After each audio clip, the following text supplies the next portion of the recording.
Welcome to Policing TV in this edition of Talking Crime with me, Danny Shaw, and I'm delighted to say that today for this edition I'm joined by three police and crime commissioners from different parts of England.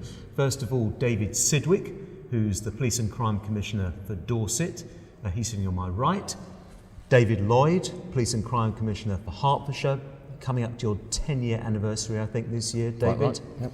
And Emily Spurrell, the Police and Crime Commissioner for Merseyside, newly elected last year, previously the Deputy Police and Crime Commissioner for Merseyside. Thank you all for joining us. So to start off our discussion, I want to talk about the crime figures that have come out, which show a record number of sexual offences and rapes recorded by police across England and Wales. And I wanted to ask you, if I could turn to you first, David, David Sidwick, what pressure is this creating on police forces, and particularly the constabulary that you're overseeing? You're seeing the work that goes on in Dorset Police. These are complex offences, some of them, not ones that can be dealt with necessarily just in a day or two. That must be creating enormous challenges. It is creating challenges, but we are doing an immense amount of work around that area.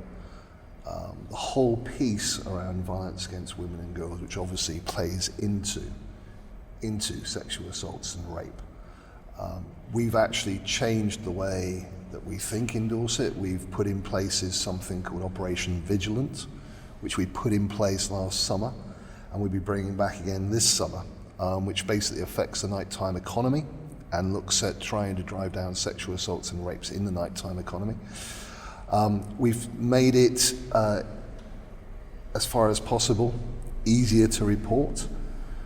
But there's no doubt about it that there is a whole issue here which we need to address, which is no matter how much the police do, how many rapes get reported, we've got to make certain that we keep as many victims in the process as possible and make certain that we understand the victim pathway from the instant of reporting to ultimately a prosecution and conviction. And so we've done quite a lot of work with the criminal justice system across 3 counties in order to try and understand that and look at what we've got and what our provision is. And the last piece of that work is actually doing that, mapping the victim pathway in order to understand not only how many drop out at what stage, but also what are the drivers for that. Are you concerned as Police and Crime Commissioner about how many cases officers in Dorset investigate and then get to the door of the Crown Prosecution Service and don't even make it into court? So I'm concerned about the whole system. I'm concerned about the number that report and then drop out within a very short period of time. Actually, the numbers of those which actually come to court and get convicted, once we get them to court, we have a very good conviction rate.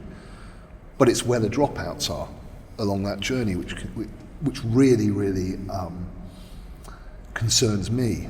And some of that is simple things, like we've done it. We've changed the perception of the way that Dorset Police think. Now it is very much about the victim and looking at it from their perspective.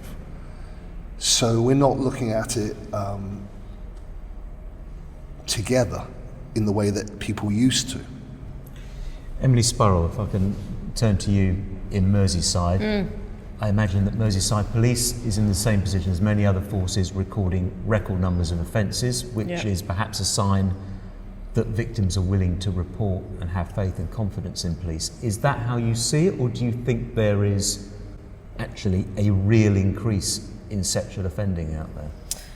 It's a really hard one, and I'm not sure I know either way. I think it's still very underreported. I think this probably is not the full picture, actually. So I think on one level it is positive that people are willing to report, and I think probably it is still an underreporting of the actual scale of violence that women are facing. So whether we're getting more reports coming through because they're confident in it, I don't know, but I do think the scale is probably still underestimated in terms of how much more out there is happening that isn't getting reported. Yeah. And what can you do as Police and Crime Commissioner to try and make the police's life easier, if you like, to try and process these cases and make sure that you get a higher number being prosecuted? What levers can you pull as a PCC? Well, I think it is about that confidence. It's about, are the police doing enough? Is the focus on the right on the right aspects? So as David was saying, victims quite often don't come forward because they think it's their history, their life, they maybe have done something that they think they're going to get targeted for and not be believed. And that's the biggest reason why women don't come forward. And what we're really trying to do, and what we're encouraging police forces and the CPS to do, is to shift that focus and say, well, actually, this is the individual who's been accused. Well, let's take a look at him, predominantly him, his background, what's his history, what's his offending behaviour, and just try and make that shift a little bit. There will, of course, be relevant information that needs to be gathered from the victim, but it's about just twisting that focus so they're very clear about they are there to try and solve this crime that has supposedly been committed by this individual. That's Operation Satiros, I think, that pilot. Is Merseyside part of that? We've just started it, so we're just starting to look at it now. And actually, Merseyside Police are also investing, so as part of the Uplift programme, one of the decisions that I kind of signed off last week was around supporting the Chief's call to invest in the specialist, what we call RASO, rape and serious sexual offences teams, because the other challenge around this is that, as you say, these are complicated investigations. You need a high level of investigative experience. You need to be able to, support victims in a very particular way. You need to understand how coercive control might play a role, particularly if it's in relation to a domestic abuse offence. These are really, really complicated. The evidence is hard to gather, so you need really good specialist people, and you need enough resource in there to do it properly. David Lloyd, you're the lead on criminal justice for the Association of Police and Crime Commissioners. What changes does the criminal justice system need to make to try and increase the number of these cases that get through to trial? I think that's the right question. I think first of all we've got to celebrate. It's strange to celebrate an increase in numbers, but actually we've got to celebrate the fact that it does mean more people are coming forward, I hope, and that has been one of the real problems. I think that we've got to look on it as a whole criminal justice system problem, and I think that it's very interesting, as Dave's already said, that when you get to court, that actually many will get a positive disposal. So if that's the case, you could argue that too many are not getting to court, because actually the only ones which seem to be getting there are the ones which we're certain are going to be prosecuted. 98% roughly are not exactly. prosecuted. So the majority aren't. So what can you do as a PCC? Are there any levers that you can pull as a PCC to increase that prosecution rate, or do you need extra powers to do that? Well, a little bit of both. I think extra powers are always helpful, because I would like far more powers around the whole criminal justice system.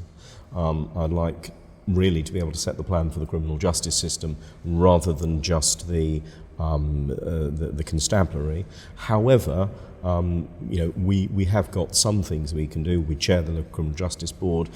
Most of us in chairing the Local Criminal Justice Board will have a focus on rape and serious sexual offences, and we can do some deep dives in there. I've certainly done one in Hertfordshire, and the rate has got far better in terms of prosecution, although it's gone to something like 7 or 8%, which still out there in the public is not a brilliant rate. So that's must be much higher. That's all offences. Yes. 7 or 8 out of every 100 actually go to prosecution. 7 or 8 out of every 100 get to court. Get to court. So, and I think 5 or 6 years ago it was about 15 or something like that. Now you want the PCC to have more powers. You've got powers over your local constabulary, setting the crime plan, the budget, appointing the chief constable, and you want wider powers over the criminal justice system. That's a huge amount of power invested in one individual who may have been elected on a very small turnout. Yeah. That's not healthy for democracy, though, is it? There are about 3 questions in there, aren't there? First of all, turnout, I think, is around about the same that it is in local elections. People tend to try and think back to 10 years ago when we had a very low turnout. It's gone to the same level that you get in local elections. In fact, in some places during the last election, more people turned out to vote for the PCC than actually voted for their local councillors, and I don't think anyone ever says it is undemocratic in a local council. So I think we can put that to one side. Then, of course, the question is, what power have you got? I think the same power for the rest of the criminal justice system that you have over a constabulary, which is you can't get involved operationally. So to that extent, you haven't got a power over people's lives, you haven't got that sort of power, but you've got a power to ensure that the whole system has a plan, to ensure that the whole system has a joined up budget, and to make sure that everyone is held to account for delivering that plan, putting the victim at the heart of the criminal justice system. David Sidwick, fellow Conservative to David Lloyd, would you like the power, I think, what David's suggesting, perhaps to appoint the governor of your local prison, the probation, the head of probation in your area, then to hold them to account if they're not, if reoffending rates are too high and so on? Do you want that? Well, I think the answer is yes, in the same context as my colleague David has just said. Look, it's like this at the moment. Most, if not all, PCCs chair their criminal justice boards. And what you're trying to do is you're trying to get the system basically to work like a Swiss watch. But they are absolutely in silos. And if you did have that power, which David speaks about, in the same way as you have a police and crime plan, you would have a police and criminal justice plan. And in the same way, that would mean that those silos would basically input to you, and you'd have that plan, and they would sign into that plan, all working together with the objectives which would be right for the area. So I absolutely agree with my colleague David.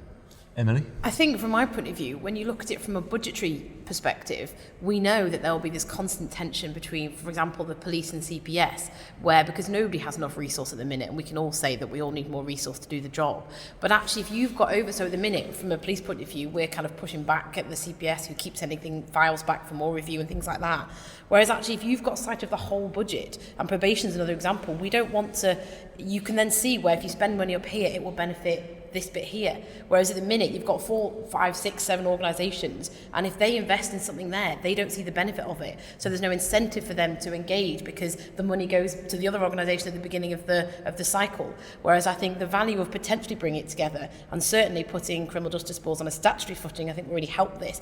It's about actually, when we talk about a criminal justice system, we want that to be one system and not 5 or 6 different organisations you have to wander through. And I think the budget kind of oversight would really help in terms of if you move money from here, everybody will benefit as a result. So 3 PCCs all agreeing that you basically want more powers over your local area, over your local criminal justice system. I think it should be looked at.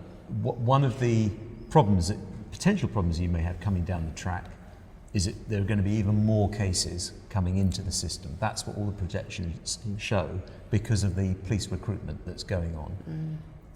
But I just want to ask you about that police recruitment. I think the latest figures, I think it's 13,500 overall. The target's 20,000 by next March. In your local areas, are you on track to meet your targets? Yeah. Or are there some struggles going on at all to recruit? Because we hear that in some areas it's becoming quite difficult as we get to the end of that. David first? Yeah, I mean, certainly I've hit target, or the team has hit target every year so far. It's getting more difficult. I think that now we are starting to see that the people who, if you like, were queuing to get into police, we've gone through all those. The people who perhaps were specials or PCSOs, they've all come on. Now we're having to push even harder. And of course, we want to make sure that we're also making the workforce as diverse as possible as well. So we're giving ourselves that task on top. I don't know if we'll hit target at the end of next year. I'm not as confident for that bit at the end of next year as I was at the end of last year, but we're going to push really hard to get there. Because one of the problems in Hertfordshire is that you're now competing with the Metropolitan Police, who can now draw in officers from outside the capital. Exactly. But not just police officers. You've got an expanding job market. You've got people who the nurses, doctors, probation officers, all are out there in the market, and they're all looking at broadly the same people to get in to be employed by them. So it is quite a battle to do it. As I say, we're really trying to do it because we want to do it. Emily, in Merseyside, is there a problem with recruitment? No, you're shaking your head, so there isn't. But is the issue for Merseyside, as there is with other forces, because I think Merseyside lost around 1,000 to 1,200 officers, that you've got a very young workforce now, that are inexperienced? So in terms of the figures, we were ahead. Merseyside took the decision to front load, so we have nearly completed all of our full target for the 3 years because we wanted to get them into the academy and trained up as quickly as possible and out on the streets. So we have nearly completed our total numbers.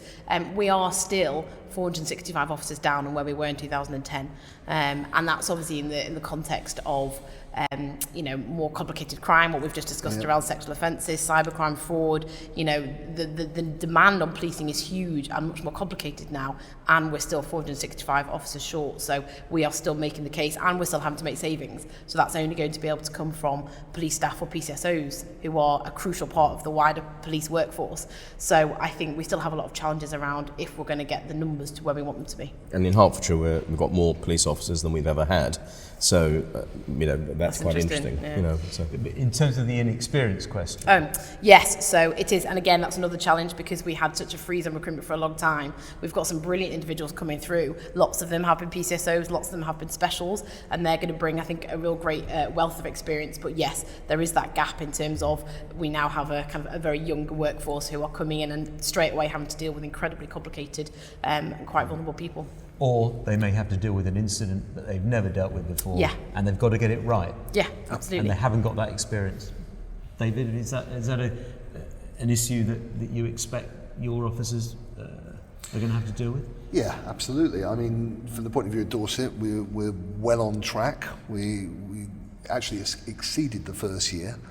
There is an ambition to have more than the uplift, so we're looking at how we can arrange that. But you're right, we have a very young workforce, and it is about two things. It is about trying to translate the experience of those officers that we've already got to that young workforce as rapidly as possible. We're looking, for example, to increase specials. We're looking across the whole police family to increase. So we've got the issue across the board. But I think there's something else that you've got to do. You've actually got to look at it, and the Chief Constable and I have discussions about this, is what is our support for these young people who have come in, and also how can we make certain that they understand truly what the job is.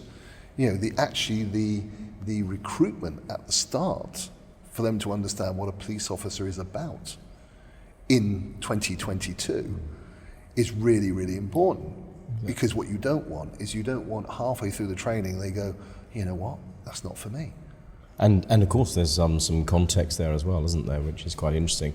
In Hertfordshire, 50% of the officers will have had less than 3 years experience by the end of the year, which isn't that exciting, is what I would say, because you can change the culture far more quickly if 50% of your officers are less than 3 years in. Yeah, absolutely. Isn't that wonderful? Now, of course, a lot of them, they started, just think how many therefore started during COVID, for instance, where the policing was very different to where it's been ever. So now it really seems very different for all of those new officers. So, there's context there, and you've got to have really good management. but we're bringing in a prevention first approach in Hertfordshire. It's a sort of public health approach to policing. It's evidence based. It's saying let's make sure that we prevent a crime rather than going there after it's happened. Those are brilliant things that you can do with a new young workforce. So it's good news. So the recruitment is presenting an opportunity for a kind of a cultural reset that's been talked about quite a lot over the past few months. But I'm interested to know, because a lot of the headlines and a lot of the issues have affected the Metropolitan Police in London. And that doesn't necessarily reflect every police force and doesn't necessarily reflect what's going on outside London. To what extent do you think in your three forces, I'll start with you, Emily, because you're the furthest north, those cultural issues, the WhatsApp messages, the abusive messages, the taking of selfies, is completely inappropriate and wrong and all the rest of it. Is that something that you recognise or accept could go on in the force that you are kind of monitoring? Yes, I think every force in the country will have this problem. I think it's to varying degrees, and I think probably the Met is, probably a pinnacle of this kind of issue. So I like to think that Merseyside is probably not quite as struggling in the same way. But yes, absolutely, Merseyside has those challenges. And actually, we've had a number of headlines recently in Merseyside where some of the activities of these officers have been put out to the public, and that's very difficult, I think, to see that when you're trying to rebuild that trusted confidence. But the flip side of that is actually we are rooting them out. The chief is very clear that there is a zero tolerance approach, which I fully support. And actually, I think we probably are going to see a lot more of these from a lot more forces if they're doing the job right. If anybody stands there and says we don't have the same problems, then they're not addressing the cause of the problem. So yes, I think every police force has got them, and Merseyside is no exception. Just on rooting them out, would you like to see senior police officers have greater powers to get rid of police officers for misconduct issues more quickly than they have at the moment? I know this is something that's been talked about. So Steve House, who's acting commissioner at the Met, has said that sometimes you just want to get rid of them quickly, not worry about the prosecution. And also there's the question of independent panel chairs, whether that should be a senior officer. What's your view on that? It's a really difficult one, and I probably haven't got a fully formed view yet. I know that recently, for example, we've had an officer who is being investigated for misconduct for WhatsApp messages and completely misogynistic and racist comments. And actually he was put on desk duty because the guidance says, last resort is to suspend them. But actually, the evidence was very damning. And, I had lots of queries to my office saying, why is he still working? Why is he not suspended? This man is clearly not fit to be a serving police officer.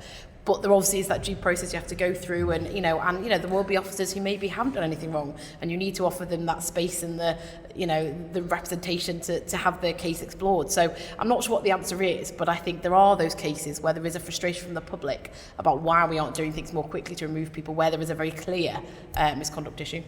David, just coming further south to Hertfordshire, does Hertfordshire get sort of tarred by the Met brush at times? Well, I think the evidence we've got, I for this year's Police and Crime Plan, I went to the public and did a survey which was across demographically correct and useful. And what the public told me in that was that they trust the police and that they are, they still rate the police in Hertfordshire very highly. Clearly, every single organisation in Hertfordshire will have the same sort of problems, including the police. It's a cultural issue which we've got in the United Kingdom, which we just got to recognise as a cultural issue. So, to answer your question, the problems in the Met certainly has had an impact on all police forces. People think of a police officer, not of a Met police officer, and so to an extent, the outrages that happened in London have hit the rest of policing. People don't distinguish and say, he's Hertfordshire, he's okay. Yeah, that's right. Yeah. If they specifically ask and think about it and they get to the point of Hertfordshire, they might, but it's policing that's had the problem rather than Met police. So, I think we all recognise that. But the thing is, what can we do about it? How do we do it? And what we do is we double down to making sure that we've got a police and crime plan which represents what local people want, that we ensure that police and crime plan is delivered, that actually, the crimes that people are most concerned about in Hertfordshire, burglary was the crime that they were most concerned about. That has halved over the last 2 years. Those are the sorts of ways that you get people to think that they're safe, and those are the ways that you get people to think actually they're getting a good service out of the it's police. Performance and it is. That makes the difference. David, what about in Dorset? I mean, people wouldn't associate some of the behaviour that we've seen perhaps in London with Dorset, would they? Well, I think David nailed it there. People don't actually make the difference between different police forces in their head. They may look at the Met and say, "Oh gosh, that's London," but actually, what happens devalues confidence in policing as a whole. And I think the only way that we can get out of that is to do two things as PCCs. One is to have a robust police and crime plan, exactly as David spoke there, which fits the needs of the people in our area, but actually make certain you deliver it. So, unlike David, the big issue for Dorset was antisocial behaviour. There was no priority in the previous police and crime plan around antisocial behaviour in the way that it needed to be. So it's about bringing that back, being very visible with that, with the force being very visible with that, not only in the paper, but on the ground with the people, and talking about the new Operation Relentless, which we brought in, and making certain that's part of their neighbourhood engagement commitments with the people. But then there's something else, which is the due process, as Emily referred to, is seen to happen. And that's why actually I'm not afraid if the local Echo reports that there's been a misconduct hearing for somebody in Dorset Police, because it means that we've found them. Yeah. And we will have had some which we would have all sorts. But whether it is expenses fraud or whether it is becoming too close to a witness in a case, whatever the thing is, the point is it's been rooted out. And we've made certain that actually we will be very visible about rooting that out, which actually, with a young police force, with different cultural mores going forward, the message is very clear. We don't want any bad apples. Would you rather have a senior officer chair that misconduct panel, as used to be the case, or an independent lawyer? Yes or no? Yes or no. My gut feel is that I can see value in it being an independent person. But I would say that because I independently scrutinise the force. Okay. Finally, on a final subject for discussion, I want to talk about the race and inclusion plan that's under consideration by the National Police Chiefs Council at the moment. And I think you're all aware of some of the discussions that have gone on. It's been a bit of a tricky one, I think. I think I'm right in saying that. And there's been some issues around definitions and terminology. I think one of those issues is acknowledging problems in each police force. Do you accept that Merseyside Police is institutionally racist? I do, and I've had this conversation with my chief, because I think when you look at the definition of institutional racism, it is not about individual officers. I know that Merseyside Police has got some the vast majority are incredibly dedicated, not racist. You know what I mean? They are absolutely committed to serving the public, whoever they are, and quite often will go out of their way to engage with communities from minority backgrounds. So the definition of institutional racism is not about calling individual officers racist. It's about saying, as an institution, like with lots of institutions across the country, it has been designed by a certain group of people, and it just does not take into account how, you know, black and ethnic minority people might experience things and how they might get treated, and the systems that you design, the tools that you use, the kind of the policies that you've put in place. It's about taking a really hard look and say, well, actually, have we got that right? Or are we just basing ourselves on something that institutionally doesn't work for all of our communities? So I think it's right, and I think the sooner we just accept that, we can move on to putting it right. But it isn't about calling individual officers racist, which I do worry a lot of officers hear when we say that, and that's absolutely not what it says. Does your chief agree with you? No, she doesn't. So that could be a bit of an issue. She does acknowledge that. I think well, to be fair, I think her concern is the same as mine. She wants to own the problem. She acknowledges that there is an institutional racist problem. She fears about the damage it might do to serving police officers and the importance of getting them on board. We want them with us as we, you know, take this fight to kind of eradicate racism from the forces. So I think her concern is because police officers will hear it in the wrong way, she doesn't want to lose them from engaging in this discussion that ultimately everybody needs to be a part of. David, what's the position in Hertfordshire around this thorny question of institutional racism? I think the Chief Constable and I are as one. Doesn't matter if we're not, but we are as one on it. I think it's really unhelpful to talk about a police force being institutionally racist. I take the opposite view to Emily on that. I think it's ultra vires the National Police Chiefs Council's powers to declare whether or not they are anyway, frankly, because I think that it isn't for them to decide. Ultra vires means beyond the power, beyond their power. Beyond their power. Yeah. It's not for them to make that decision. I'm rather concerned that they feel it is for them to make that decision, but you know, they've painted themselves a little bit into a corner around it, I'm afraid. However, you know, I think that the really unhelpful thing about this whole discussion is that we then start to focus on, are we using some language to describe a place, rather than, as Emily said, let's get on and recognise there's a problem, which needs to be got over. And but to be fair, I think the counter-argument is you have to acknowledge, this is the counter-argument, you have to acknowledge that there's institutional racism in the service or in the police force, then once you do that, then we can move on. That's the counter-argument. Not in those terms. All that people are... What we've got to make sure is that every single community within our policing area is treated fairly and appropriately. That's what we need to make sure. We need to make sure that every single community feels that they will be treated in that way and that they have confidence that they will be treated in that way. That is about getting on and proving that you're doing that. And it's about listening, but it's not necessarily about saying we were or we are institutionally racist or we're not. Because frankly, that misses the point. We've just got to get on and make sure that we get to a place where everyone is treated fairly. And let's look back. Where did it come from originally? Macpherson, back 20 years ago. Yeah. And for the Metropolitan Police, how has the Metropolitan Police moved on from there because they've declared themselves to be institutionally racist? David, I don't see that it clears it up at all.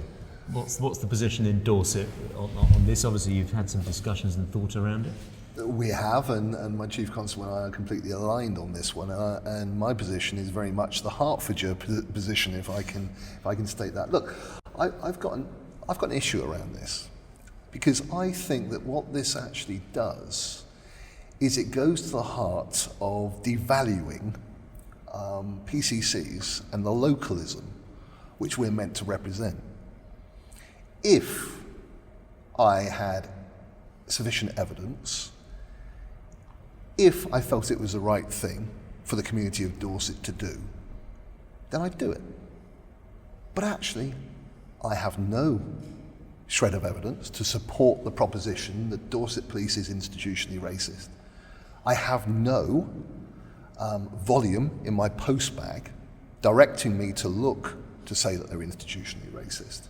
And actually, what's right for Dorset is not necessarily the same as what's right for everywhere else. So the fact that the NPCC decide that they are going to globally say that every police force in the country is institutionally racist, I find quite offensive, because we're meant to follow the evidence.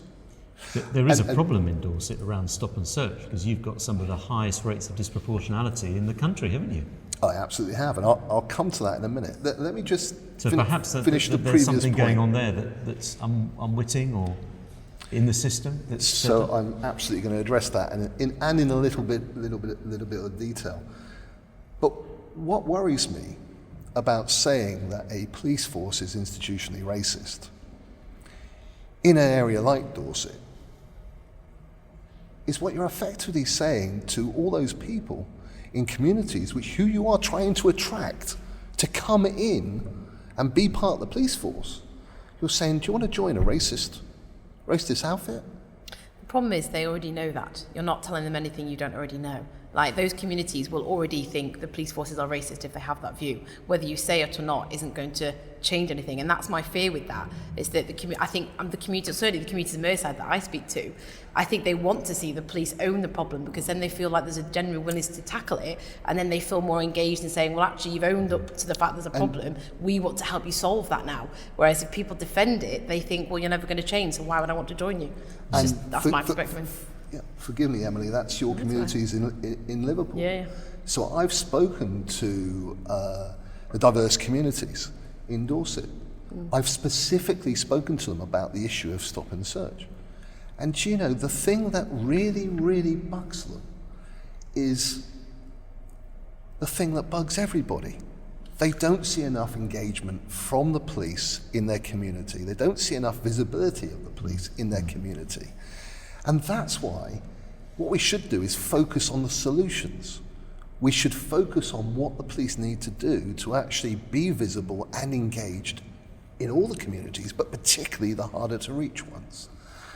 Now, I'm not going to duck your question, Dan, all right? Absolutely right about disproportionality and Dorset, and that is something which we are, I am scrutinising the force. I wouldn't say on a daily basis, but pretty much on a regular basis. I have one of the levers I use is a thing called a PCC challenge, where I write very formally to the chief, and it's reported back to the Policing Crime Panel. I've had stop and search on the agenda ever since I have been a PCC. And we've got a number of issues here which we need to address and understand. One is the census data. The census data is 2011. That could be well out of date. So that basically there could be more ethnic minority communities living in Dorset than the census actually shows. It could, but but that's too simplistic. That's too simplistic. That's too simplistic, but that's one of the factors. Yeah. Another one of the factors is we know that we have a transient population, quite a high transient population. So a number of people coming for holidays or short stays. Absolutely. Right. Absolutely. That could skew the figures, right? And the other thing we know is that we also have a transient population of criminals that come down and do county lines. And how does that play into those scenarios? So there are a number of things that we're doing in order to basically research this and getting to the bottom of it, to truly understand where we are with it. Fundamentally, at the end of it, you know, if we strip out all the factors, what are we left with? And it is there where we need to do the work. It is there where we need to look at what is there. What are we doing to make certain that the institution is addressing any issues left at the bottom end of that? And so what I've asked for is two things. I've asked for a complete understanding, and they've used consultants, worked with the University of Cambridge. We've probably done more work than virtually any other force on this issue because we know we're the outlier. And on top of that, I've said, okay, so we haven't got to the bottom of that yet, but in the meantime, I want to know exactly what you're doing. What are you doing to engage with our communities? What are you doing about those officers that have a high level of stop and search? What are we doing about the training of officers generally? Have we got training of unconscious bias? How is that embedded and feeded forward? So we're bottoming out all those issues as well as getting to the bottom of the disproportionality issue. Okay. Well, we'll come back and talk about the work when it's perhaps completed. David Sidwick, thank you very much. David Lloyd, Emily Spurrell, thank you as well. Thank you. That's all from this edition of Talking Crime for Policing TV. Goodbye.